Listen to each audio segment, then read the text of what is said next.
Hi everyone, I've been tagged by Kathy, Canadian Scrapper Girl, to do my list of top 20 must-haves and faves for 2011.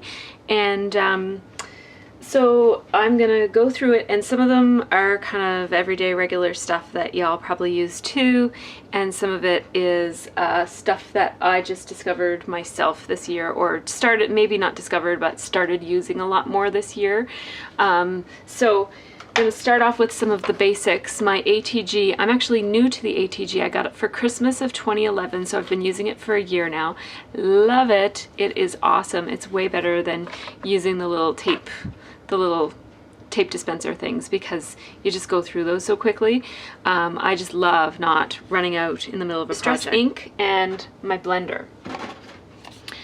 So I keep these out on my craft table so I can use them really quickly. Obviously lots of people use the distress ink. I keep one blender with a vintage photo pad on it, and then I have one other blender. I'd like to have a handful of blenders because I have a couple of, I also use a lot of antique linen, and I use a lot of the blue, broken china. So I wouldn't mind having a couple more, just because every time I use something other than this, I'm having to change my blender pad. But anyways, I just love having it. Before this, I used to use those little white foam makeup sponges, and they actually do change the color. Like, you get a more true color when you use these sponges, even though you wouldn't think that that would be the, I don't really understand why that's the case, but for some reason the color just comes out a lot nicer using the actual blender pads that are meant to go with this distress ink. So that's something that I also started using in 2011, I think, because like I said, I was using the makeup sponges for a really, really long time, for several years, before I broke down and bought the blender.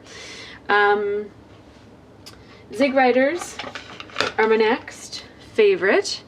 Obviously this is something that I use on pretty much every layout. I do a lot of outlining, and I like that it's got the little grooves on the end that has the fine point, and that way I can easily know what end I'm working with before I pull off the cap, and that kind of saves a bit of time. And I just really like them. I've had these two for probably 5 or 6 years, and neither has run out yet, although this one is getting a little, I'm gonna have to replace this one soon. So Zig pens, I use other pens for other things. I have actually a video on markers, so you can check that out. These aren't the only pens I use, but these are my go-to ones.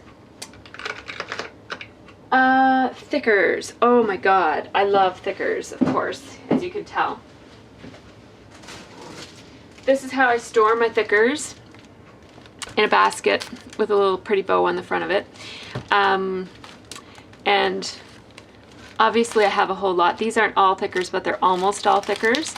And the reason I have so many is I tend to buy them in bulk when they go on sale on Peachy Cheap. Like, sometimes they'll have like a group of 8, like a grab bag, where you don't get to choose what 8 you get, but you get 8 for the price of, well, here in Canada they're quite expensive, so if I buy them on Peachy Cheap, I'm getting 8 for the price of 1 or 2, right? So that's really a good deal for me. And sometimes they go on Scrapbook Steals as well. They have different lots that you can actually pick which ones you get.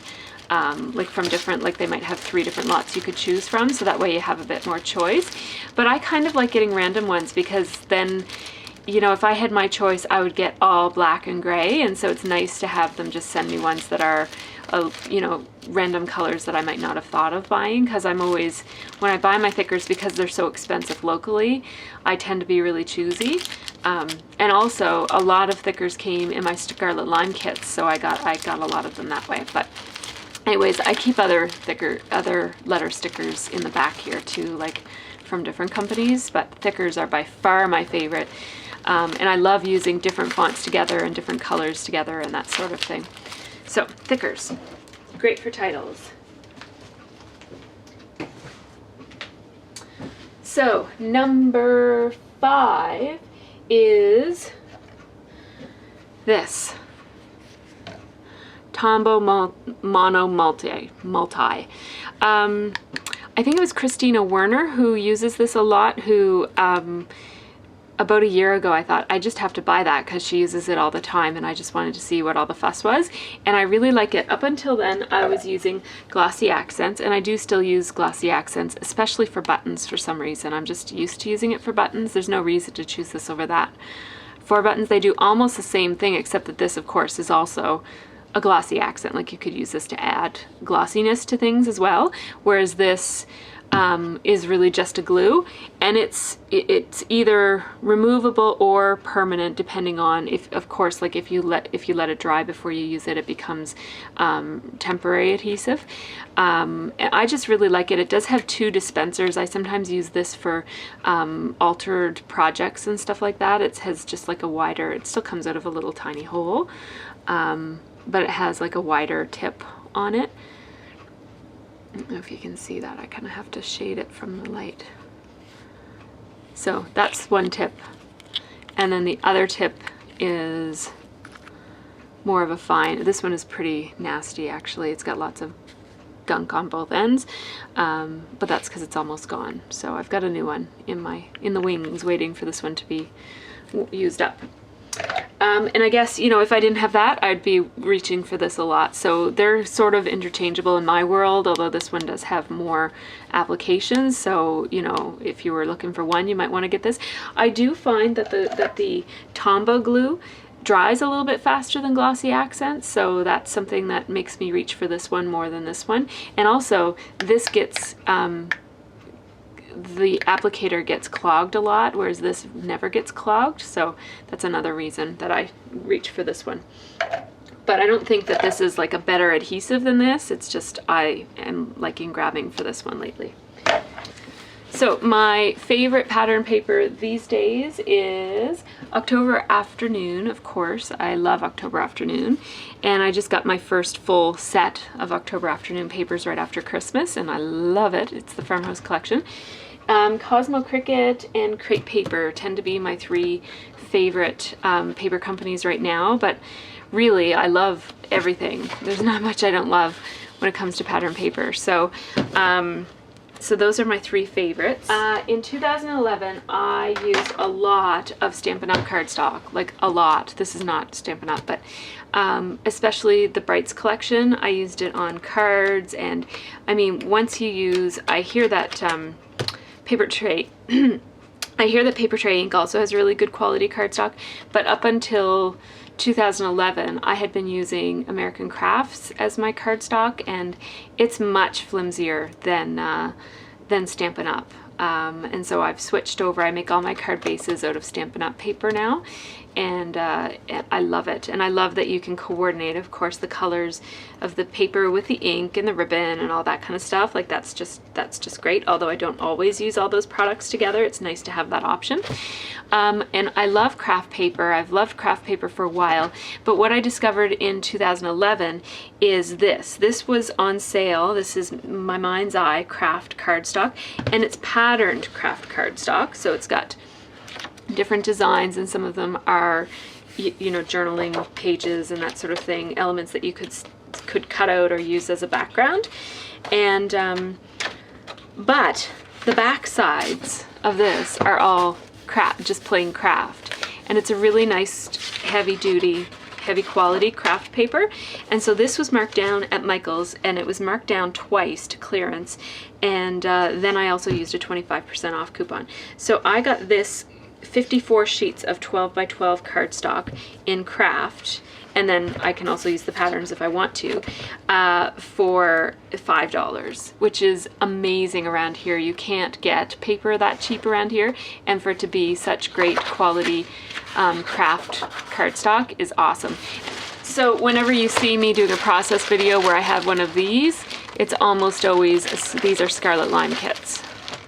So they have embellishments and ribbon. They always have a little button pack that usually has a little tag in there too. There's always some sort of letters, like either thickers or small letter stickers.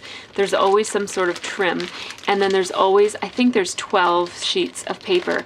And they're always from a variety of manufacturers, as opposed to, you know, some kits out there will send you, and that's fine too, but some kits will send you, you know, lots from one collection, like, you know, the life of the party, and all the paper will be from that and all the embellishments will be from that, whereas she tends to really mix up manufacturers. And so I really love that because it gives you a bit of a challenge. Like, it's not easy, but it's a little bit easier. I find it anyways, easier to put together everything from the same manufacturer, and it kind of sometimes doesn't look all that interesting because everything is really matchy-matchy, and so I like that these are not matchy-matchy. So anyways, love Scarlet Lime, love her kits, and miss it terribly. I miss getting those packages in the mail, but I just had to stop paying for them every month and not using them. So now I'm not paying for them and I'm still using them, so that's pretty awesome. It works out well. My ninth thing is my Big Shot and embosslets. Now I don't only use embosslets. Let me grab a couple. So you guys know what my Big Shot looks like. I don't need to show you that. But one thing that I didn't really discover until I started buying Stampin' Up! Stuff was embosslets. I didn't know what these were. So I have two of them. I have the two that I like, that I know of, and there might be more out there, but if there were, I would buy them up because these are relatively inexpensive. Like, they cost about the same or less actually than a punch. Like, I think they're $15 each, and punches around here are 20 or 21, like the nice punches. So these actually cost less than a punch, and they cut and emboss, and they just make such a beautiful, beautiful cut. And the embossing is just absolutely gorgeous. And so I have the butterfly one and the heart one, and I love, love, love them. So embosslets are my new discovery for 2011. So I do use Nestabilities, and I use the big Sizzix dies, the Bigs and the Bigs XL and all those ones. But really embosslets are my big discovery for 2011. So that's why that was on my list. You guys have all seen me pull this out for my videos, but I thought I'd show you a little bit about how it looks. Oops, lost my thread there. This is my half-size sewing machine. It is super light. I can lift it with one hand. So that makes it really easy to store and to put away and take out and that sort of thing. You could easily keep it out. My sewing machine broke, my big full-size Singer, and I wasn't a huge sewer anyway, so I didn't really want to buy a full-size sewing machine to replace it. So I got this Kenmore half-size sewing machine, and it is awesome. I know when I first got it, I used it and loved it, and then I used it and couldn't get it to work, and I was a little disappointed in it. And I said that in a video, but since then I realized that was user error. I actually had it threaded wrong, and so it kept getting caught, and the bobbin string kept, the bobbin thread kept breaking. So anyways, once you use it properly, it is a great sewing machine. I absolutely love it. Can't say enough good things about it. It has a variety of different lengths of straight stitches, and then it has 3 different widths of zigzag stitches, and the legend is right here, and it's also right here. I don't know why they have it in 2 places. And it can do the reverse. It only has 1 speed though. I'll show you the pedal because you guys never see that. It just has a little teeny weeny pedal, and it's like off or on. It's not like a real sewing machine where the softer you press, the slower the needle goes. If you want to go slow, you can just turn this thing and make it go slow that way. So there's my sewing machine. I love it. I keep it ready to go and already threaded and everything. So, and I literally just keep it right here beside my workspace. I'm going to be posting a scrap room video really soon if it's not already posted before this one. It's already done, it just needs a tiny bit more editing, so you'll get to see where I keep it and all that kind of stuff. So, where am I at? 11 is my typewriter. Okay, you guys have to come along with me for a little journey. So this is my sewing machine. It's actually just outside of my scrap room. There's my scrap room, and here's this table, and it's got like a leaf that goes up for when I use my Cricut. I pull it out. Again, you'll see this in my scrap room video, but this is my sewing machine, my new / old sewing machine. My mom gave me this, and this is something that my dad gave her when she went and took some upgrading at college, and took some typing and administration, like she took a medical receptionist or medical administration type course or something. So it was many, many years ago. But what I love about this one, you probably have seen that I have an old fashioned typewriter where when you hit the keys, it actually has like a, oh, I left it on the last time I used it. It actually has like every key is on one of those little hammer things and actually like hits the paper, and I love those. They're very charming, and they give a different look because some of the keys are broken, or they hit so hard that they actually leave a little bit of an impression in your paper, and so it gives a real interesting old look. But that typewriter is really hard to use. It's like a big rigmarole to set up, and you can't really leave it set up, and even once it's set up, it's like getting your paper in it is hard, and figuring out where the letters are going to land is hard. And so, but this one here has almost the same look. It's not quite as charming, but it's super easy, and I leave it all set up here and ready to go. I don't usually leave it turned on like I did last time. But that way I can just use it. And I like also that it has all these covers on it, because this area is also my kids' play area, and so I don't want them being tempted to use the buttons and get themselves hurt or pinched or whatever in the other one. So this one is perfect because I can just cover it up and it's not as interesting to them and they just ignore it. So there's my typewriter. I love it, and you've seen me use it in different projects, and it's just really nice being able to personalize labels and that sort of thing.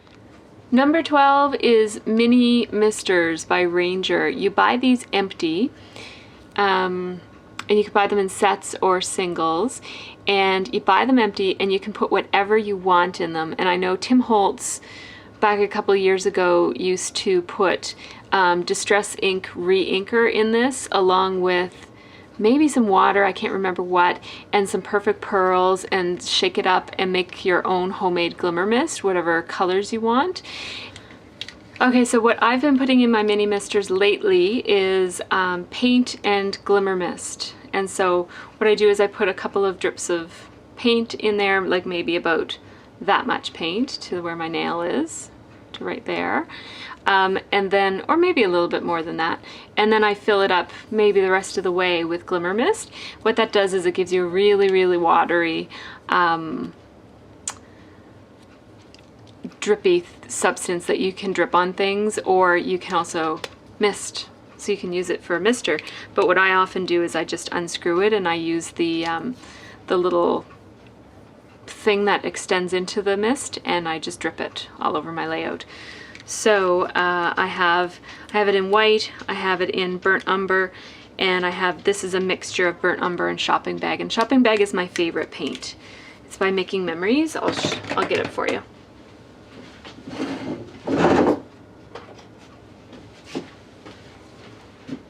It's this. It's kind of like a craft paint, craft colored paint. It's awesome.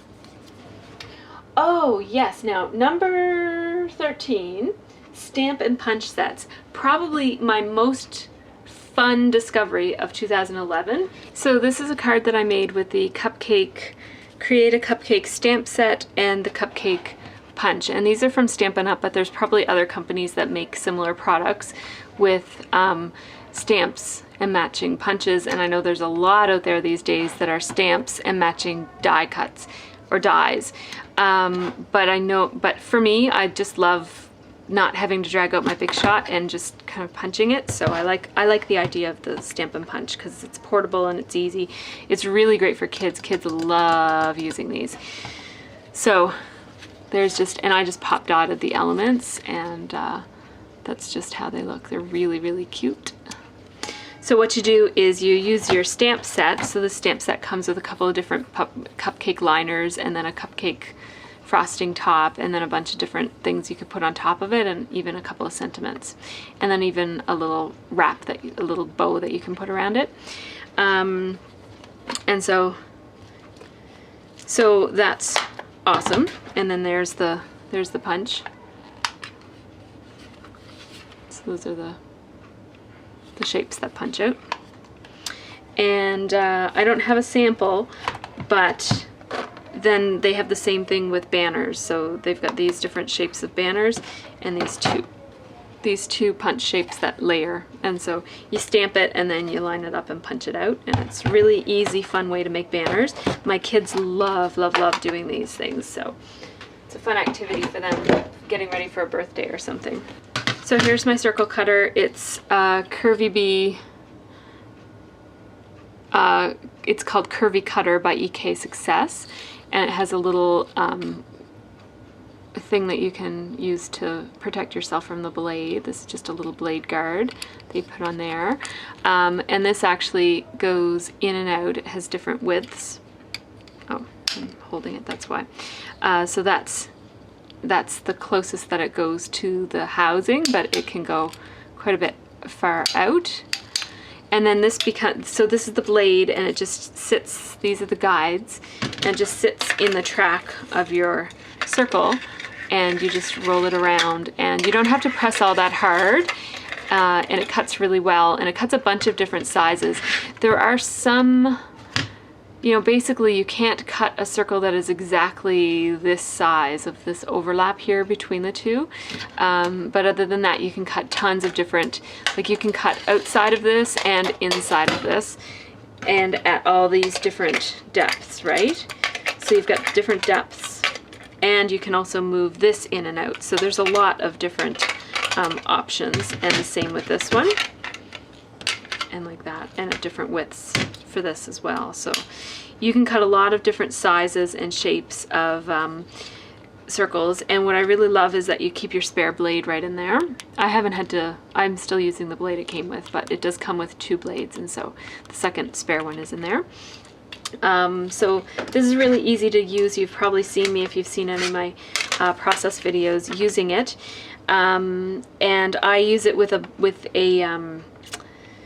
a glass mat is actually very important. I think it would be very bumpy. It would be hard to, it would be really hard to drag this along your paper if you had one of those self-healing mats. So I think a glass mat is essential for this. And these two do come separately, so you have to buy this and then buy this. And the glass mat is of course separate as well. I just use my big slice mat. I don't use my slice anymore, so I've hung on to the 12 by 12 cutting mat. So I keep my nestabilities on these magnetic boards that are basically adhesive magnets that are attached to a piece of chipboard, 8.5 by 11. And this is a set of labels 1, and then the Grands labels 1, and then this is Creative Book Pages. They're both by Spellbinders, and these are not by Spellbinders. They're MFT, I think. So these are awesome for making mini albums, or, you know, just big page elements. Like I've used this as a background shape a few times, and I've used this for mini album pages. I've used these for lots and lots of mini albums. And I love that the pages are all different, and you can make a mini album with all different pages, or you can just make multiples of the same one.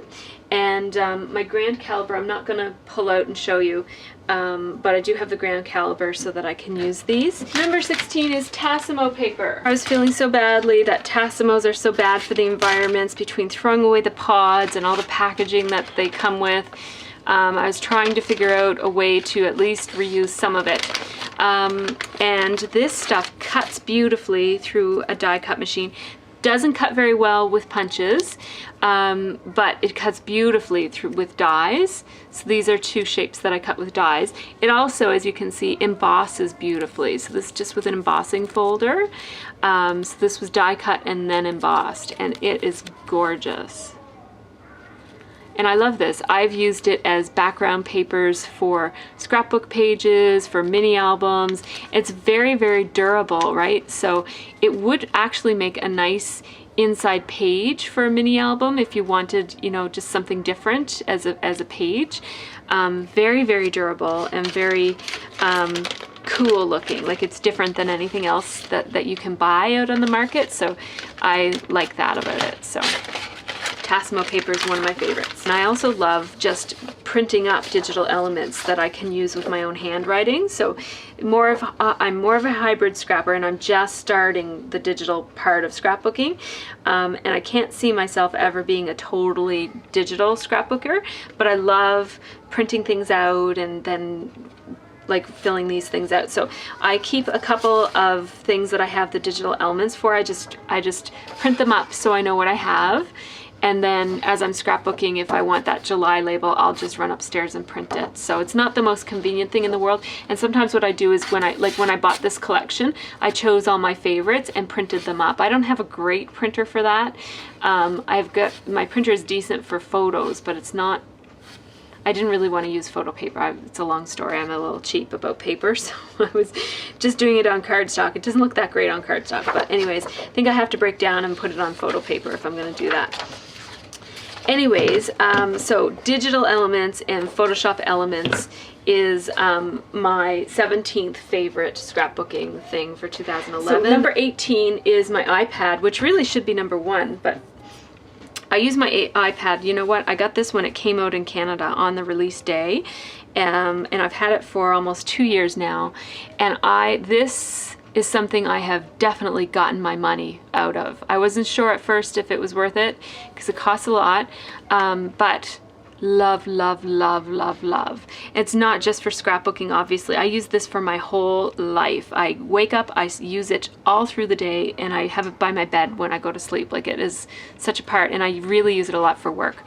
But what I love about it is using it for scrapbooking. So not only do I use it for, like, I watch YouTube videos on it, and I go to people's blogs, and I have some photography apps on here where I can take photos with my iPhone, and then they come up on this because of the photo stream.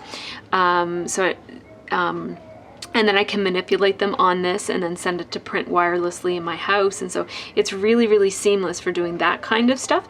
But also I do things like I keep my Cricut books on here so that if I'm out someplace, or even if I'm just like upstairs in my living room, because I've always got this with me, I can just have a look through my Cricut cartridges and decide, you know, like what I want.